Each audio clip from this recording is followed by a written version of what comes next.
Hey, this is Jason with 4W Knives. I've got a little project today. I'm going to do some Canister Damascus.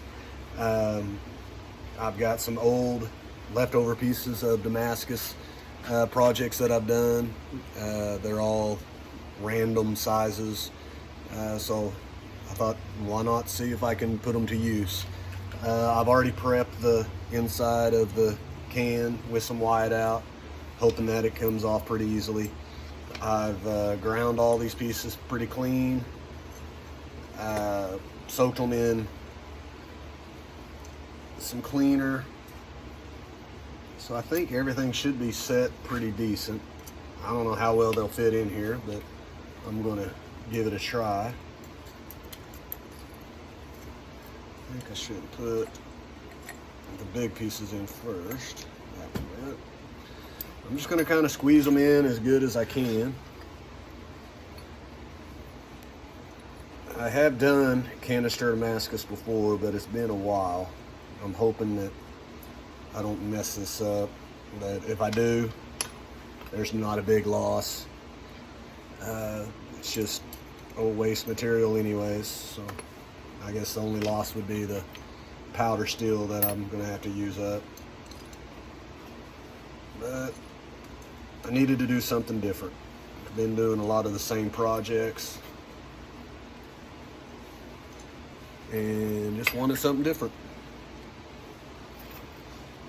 Okay, I'm going to go cut this one up a little bit to squeeze it in there, and I'll be right back. Okay, I'm back. I wanted to go ahead and try to top this off just a little bit. I'm hoping I cut it small enough. Squeeze that in, and I think that's just going to have to be enough.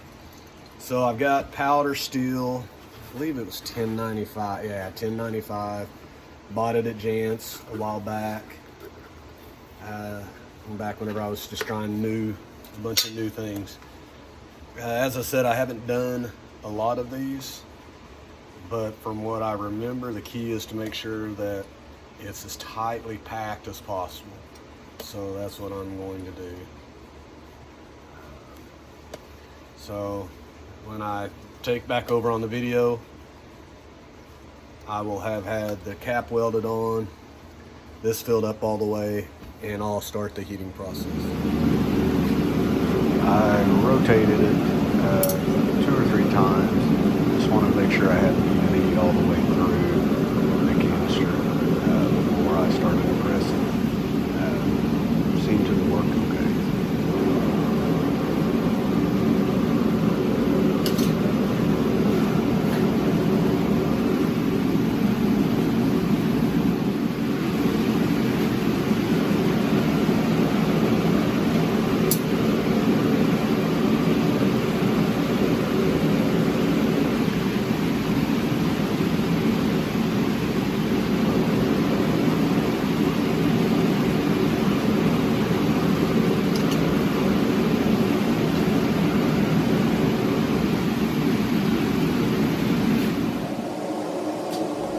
This is my old air over hydraulic press. I've only got the squaring dies on it. It's not real fast, but it gives a pretty good job of squeezing stuff. So that's where I got my initial forge weld.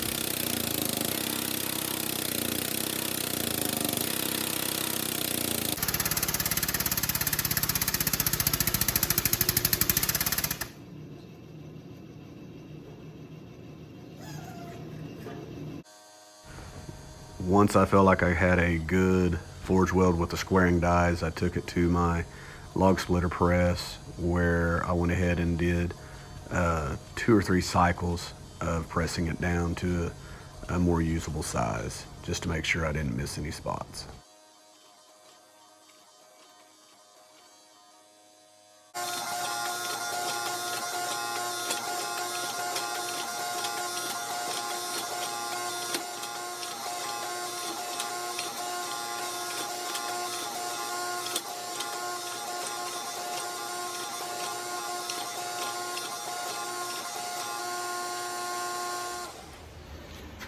Well, it all came out pretty good, and first off, it just peeled right off. I was very happy with that.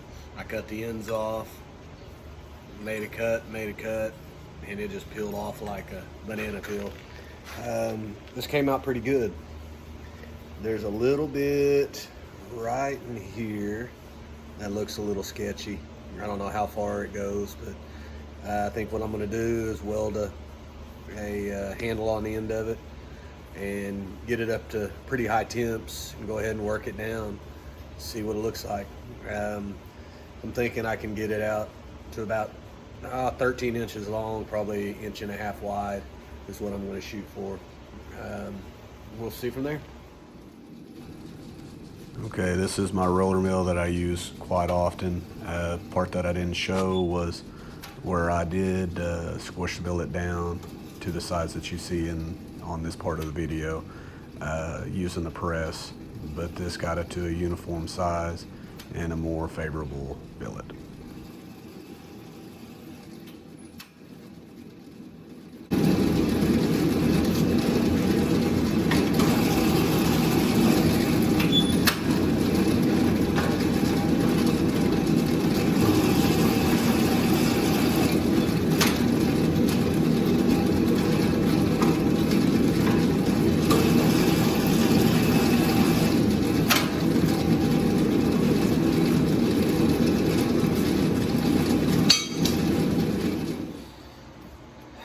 Here is the finished billet.